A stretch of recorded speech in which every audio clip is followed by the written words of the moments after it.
Voltamos com o Boa Noite Rio Branco, na sua TV Rio Branco, canal 8, SBT, mais uma vez. Obrigado pela sua audiência. Vou dar uma dica aqui para você fazer economia e, ao mesmo tempo, concorrer ao sorteio de um televisor de 40 polegadas, né, um Smart TV, no quiosque, o seu mini mercado ali na entrada do Jardim Tropical, pertinho do posto de gasolina. Acima de R$20 você vai estar concorrendo ao sorteio de um Smart TV, 40 polegadas, o sorteio será Dia dos Pais, ok? Então faça economia e ao mesmo tempo concorra a este aparelho de TV. Temos também o apoio do Supermercado Araújo e do Grupo Dalcar. Eu tenho o prazer de conversar agora então com o secretário de Juventude do Partido dos Trabalhadores, o PT, o estudante Ieve Casanova. Isso mesmo, é um sobrenome diferente. Seja bem-vindo, presidente. Aliás, secretário. Né? Ieve Terra Nova. Ieve Terra Nova, isso mesmo. Isso. Vamos lá. Eu tinha falado o quê? Casa. Casa Nova, não é? Terra Nova, gente. Legal. Você é filho do Paulinho. Isso. Paulinho é sindicalista já há algum tempo, experiente, eu sempre digo que ele é muito bem informado. Aliás, para qualquer atividade você tem que estar bem informado. Com senão, certeza. Né? E a gente boa, o Paulinho também, é um nordestino. Isso. Que virou acriano, né? É. Muito organizado ele. Professor também. Né? Isso, já foi professor universitário. Isso. Ele deu aula também lá no IESAC, acho que na UFAC também. Ele é economista, né? Ele? Isso, economista, economista, contador e economista atualizado, isso que é importante. É, isso aí. E a me fala, vocês vão promover um ciclo de debates sobre democracia, sobre participação popular. A nossa democracia é uma democracia representativa, né? Isso. Era bom que fosse uma democracia direta, né? Não é possível, então vamos, pelo menos por enquanto, é o que temos, né? É. Então, primeiramente, boa noite à população. A gente, esse ano fazem 30 anos de democracia no nosso país, entendeu? Após a ditadura. E a gente da juventude do PT, primeiramente a gente quer entender o momento político que o Brasil vive, meramente sendo jovens, mas eu acho que a participação da juventude que vem crescendo no nosso país e a participação de jovens em diversos espaços merece uma análise desse momento político. A juventude do PT, ela se propõe hoje a discutir com a sociedade, entendendo que a democracia após 30 anos ela é algo que está na disputa direta hoje. Então a sociedade tem que se organizar. A gente coloca como exemplo os gritos que foram às ruas em junho de 2013, que até hoje não se calou. Acho que a juventude brasileira ela chegou no ponto de entender que essa democracia indireta, ela chegou num teto e ela quer cada vez mais participar das decisões do país. Então a gente acredita que primeiramente a juventude tem que se colocar e entender o papel que ela tem na sociedade, entender os três poderes, o legislativo, o executivo e o poder judiciário, e entender quais são cada um dos papéis. Porque muitas vezes a gente acredita que o poder executivo vai fazer a mudança no país. Mas a gente pega e vende o voto no deputado federal, no deputado estadual. É um costume brasileiro que tem que ser mudado. Muitas vezes a gente pensa em mudar o país, mas a gente não muda nossos próprios atos. Então levar a discussão da importância do parlamento e do seu voto para a juventude brasileira e para a juventude acreana é um debate que a gente está tentando levar hoje, pautando a sociedade. Isso. Esse ciclo começa quando? Ele começa sábado, a partir de 8 horas da manhã, na biblioteca ali da Floresta do Canal da Maternidade, e ele vai estar rodando os 22 municípios aí durante esse mês aí do nosso estado. Agora, não resta dúvida que a iniciativa é excelente. Agora, o espaço é muito pequeno, né? Não, com todo respeito à biblioteca. Não, com certeza. E aí? Mas a gente está pensando no lançamento, entendeu? Acho que é mais algo simbólico. A gente vai estar, lógico que vamos ter uma explanação do professor Marcos Afonso e do Jefferson, secretário nacional da Juventude do PT, mas a gente acredita que ali é um bom espaço e marcante e histórico para o nosso estado, um avanço nosso, aquela biblioteca.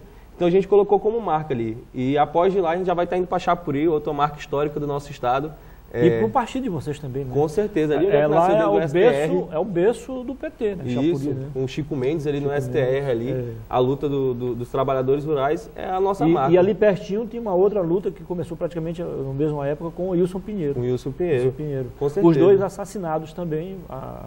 Agora você colocou num ponto certo. Às vezes a gente lembra tanto de Chico Pinheiro, mas esquece da luta tão grande do Wilson. Pois é, ele foi primeiro, né? Isso. Ele foi primeiro. Talvez é porque a época que mataram o Chico Mendes, ele já estava, o nome dele era mais divulgado do que o Wilson Pinheiro, né? Isso, ele tem mas ele, praticamente foram os mesmos motivos, internacional, né? Foi, e sim, exatamente, foi isso aí. O Chico Pinheiro, aliás, o Wilson Pinheiro não tinha, à época, tanto respaldo quanto o Chico Mendes. Sim, sim, a luta que o Chico tinha. Aí algumas pessoas dizem que os historiadores são ingratos com o Wilson Pinheiro, e muito benevolente com o Chico Mendes. Eu acho que não é bem assim, mas de fato você tem razão. Sim. Em parte, alguns esqueceram a luta do Wilson Pinheiro. Sim, E, aliás, a história do movimento sindical começa ali também, né? Isso, começou na zona rural, né? Isso, com a STR. Os sindicatos rurais, trabalhadores rurais, os grandes empates que a gente teve na luta. Isso. E até hoje essas marcas ficam dentro do Partido dos Trabalhadores. E é isso, é discutir a democracia. Entendeu? Agora, eu acho que eles pensavam só no empate, tinha que pensar na vitória, né? Mas o empate ali significava empatar. O desmatamento. Com certeza. E sempre aquele movimento que eles tinham de colocar o cidadão da comunidade na frente dos... São coisas da nossa língua portuguesa, né? Tem vários sentidos, uma palavra só, né? É isso mesmo. Que é a mesma coisa, inclusive a minha grafia, o empatar, né? Isso. Legal. Terra Nova, então começa em Rio Branco, vocês vão ao interior também, em Chapuri, e depois outras cidades também? Sim, a gente está com o calendário aí que vai rodar os 22 municípios, percorrendo esse mês aí. A juventude do PT, não só, acho que para a juventude do PT, mas para a juventude acreana, é chegar em cada município e colocar para a juventude, eu acho que é principalmente o que a gente, muitas das vezes, a gente avança na ascensão social de muitos brasileiros. Isso. Mas a gente tem que avançar na ascensão política, ideológica, consciência, entendeu? Então, eu acho que o debate da juventude do PT é para levar para além da discussão do voto, é para além da discussão da bandeira do Partido dos Trabalhadores. É uma discussão da sociedade. Dizer para a sociedade que nós precisamos participar. A gente não adianta só reclamar, chegar em movimentações e ir para a rua, mas para além disso, sociedade, a gente acredita que é dia a dia a construção dessa nova sociedade, dessa nova democracia, ela tem que ser construída dia a dia, buscando novos mecanismos democráticos de participação popular. As iniciativas jovens que são N no nosso país, desde hoje, para além das juventudes partidárias, hoje tem um movimento cultural muito forte no nosso país, diversos movimentos, ONGs, entendeu? O movimento ambiental vem crescendo no nosso país, a juventude nunca parou. A juventude nunca se desorganizou. Ela está procurando diversos mecanismos para colocar a sua opinião. E a política, muitas das vezes, essa política que está há 30 anos, esse sistema democrático no nosso país que está há 30 anos, a gente acha que ele precisa avançar, porque ele está em constante disputa, ele chegou no teto. A juventude quer participar dessa política. Aliás, nessa semana, o nosso amigo e patrão Narciso Mendes, deputado federal constituinte, escreveu um artigo sobre o nosso modelo econômico, sistema político. Ele critica o sistema político e diz que no mundo ele já é ruim. No Brasil talvez seja um dos piores. E de fato é meio complicada a situação. Sim, e o que me deixa... Esse sistema presidencialista, você para ter digamos assim, garantir a governabilidade, tem que pagar muito alto. Tem que pagar um preço muito alto, né, para ter uma coalizão, né? Para evitar a colisão tem que ter coalizão. E para isso tem um preço alto. Né? E o que me deixa mais triste é a gente ver a Câmara dos Deputados Federal tentando discutir a reforma política e ela não passar apenas uma reforma meramente eleitoral. A reforma que aconteceu, que era para ser política, se transformou em eleitoral. Mudou a questão da reeleição, mas não avançou na participação popular, não avançou na participação das minorias que no nosso país são as maiorias, dos negros, dos pobres, as mulheres. A gente precisa de mais mulheres, mais negros. Essa é a participação, porque hoje a gente conhece hoje as bancadas dos parlamentares, as grandes bancadas que só vem crescendo é a bancada do agrobusiness, da agropecuária, a bancada da bala, dos grandes empresários, e a bancada dos empresários de construção civil. Então, hoje a política está muitas das vezes vendida às pessoas que financiam ela. Então, acho que o fim do financiamento privado nas campanhas era um grande debate que foi morto. Na verdade, acho que a gente sonhou demais. Eu acho que a gente foi até utópico em pensar que este Congresso seria capaz de fazer as reformas. O Congresso mais conservador, um grande exemplo, é a redução da maioridade penal, que a gente... E não só o Congresso, mas as forças conservadoras do nosso país estão cada vez crescendo. Por isso, esse nosso debate. Não adianta a gente também reclamar que as forças conservadoras estão construindo e dominando a sociedade se a gente não vai para dentro pautar. Enquanto isso, a gente tem diversos meios só na cabeça de cada jovem tentando enganá-los, mostrar que o caminho é outro. Terra Nova, não há dúvidas de que com a chegada O processo começou ainda com os sociais-democratas, né, o PSDB, mas teve sequência e muito bem elaborada a política de reinserção, digamos assim, uma política de inclusão social, com Lula da Silva, depois Dilma, e agora no segundo mandato da Dilma, as conquistas, ou seja, o pessoal teve mais acesso a automóveis, a viagens, a habitação, a saúde, a educação, sobretudo a educação de terceiro grau. Mas aí agora vem a conta começa a chegar, Sim. Com recessão, desemprego, inflação, queda do PIB, enfim, complicadíssima a situação, e não há, pelo menos por enquanto, nenhum um indicador que nos dê esperança de que logo isso vai passar. Como é que vocês vão encarar agora esses debates, levando em conta tudo isso? Ou seja, no passado, tudo de bom.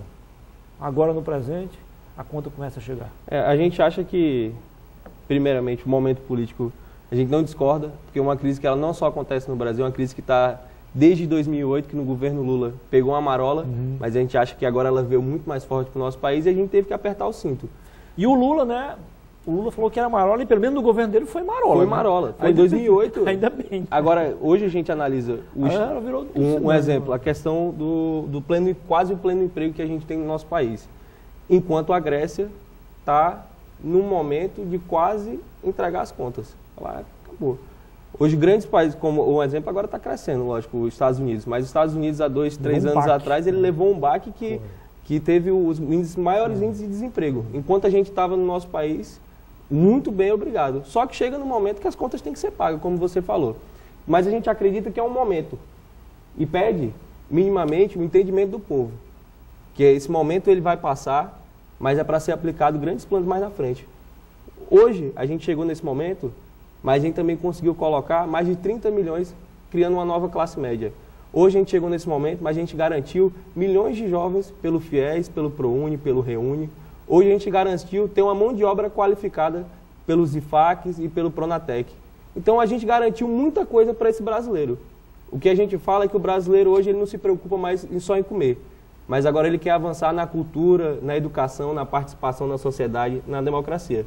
A gente avançou muito e colocou o nosso povo em outro patamar. Lógico que o momento que a gente vive é uma crise mundial, não é uma crise só no Brasil. A gente tem exemplos no mundo inteiro de crises econômicas. O problema é que você vai falar isso para as pessoas menos esclarecidas e ninguém acredita, né? Acha que é coisa nossa aqui mesmo. Inclusive aqui no nosso estado. Não tem nada a ver, já é nacional e vem de lá. Eu acho que até o nosso estado está dando um pulo muito na frente. Sim. A questão primeiramente, o nosso estado, você deve concordar comigo, nosso estado ele sobrevivia das funções públicas. Hoje a gente está investindo na iniciativa privada, a questão da piscicultura, criando uma nova classe média rural, entendeu? Entregando os novos programas e políticas públicas para a juventude, entendeu? Tem grandes avanços. Então a gente acredita que o governo do estado. Mas a gente acredita que o governo, todo dia, e a população sempre pede mais. Internamente vocês discutem esse assunto já?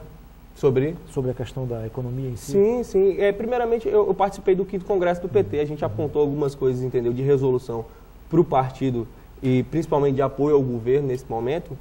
Participei do 5º Congresso. Agora, esse ciclo de debates ele vai envolver também um pouco dessa questão. Só que a gente está pensando, lógico, em avançar. Acho que tem que ter um ciclo de debates sobre a questão econômica. Exato. O problema agora é que o Lula critica o PT e o PT critica a Dilma, né? Fica complicado. Antes, os três caminhavam... Não, a gente acredita... O Lula não critica o governo Dilma. Eu não vejo isso. Não, ele critica o partido. Ele disse, olha, tem alguma coisa errada. Não, a crítica do partido, não. Aquilo ali que aconteceu, na minha opinião, foi o seguinte. E o Lula está muito certo. As críticas... E são feitas internas. A gente tem uma relação dentro do Partido Trabalhador das críticas internas e da autocrítica é muito forte. Entendeu? E a gente acredita, com certeza. E os sinais que o Lula está se colocando é colocar o nosso partido mais à esquerda. Eu acho que o nosso partido, com certeza, ele tem que se transformar, ele tem que se... como a gente fala, a gente precisa de um partido que dialogue com o século XXI, mas que não perca a essência da década de 90. Entendi. Legal. Terra Nova, foi um prazer tê-lo conosco. Esse prazer foi meu. Parabéns aí pelo desempenho na entrevista, eu gostei. Jovem, mas tem muito conteúdo. Puxou pro pai, viu? Obrigado, viu? Parabéns aí. Obrigado. Estamos aí, viu? Estamos aí. Muito obrigado, viu? Boa noite. E parabéns pela iniciativa também de discutir isso internamente e agora com a juventude. É isso aí. Okay? Sexta-feira, sábado, todo mundo lá, 8 horas da manhã, na Biblioteca Pública. Muito bem. Depois do intervalo, eu volto para falar em outra missão, missão cristã. Vou entrevistar aqui o pastor Júnior Moreira e também o evangelista Walter Gleison.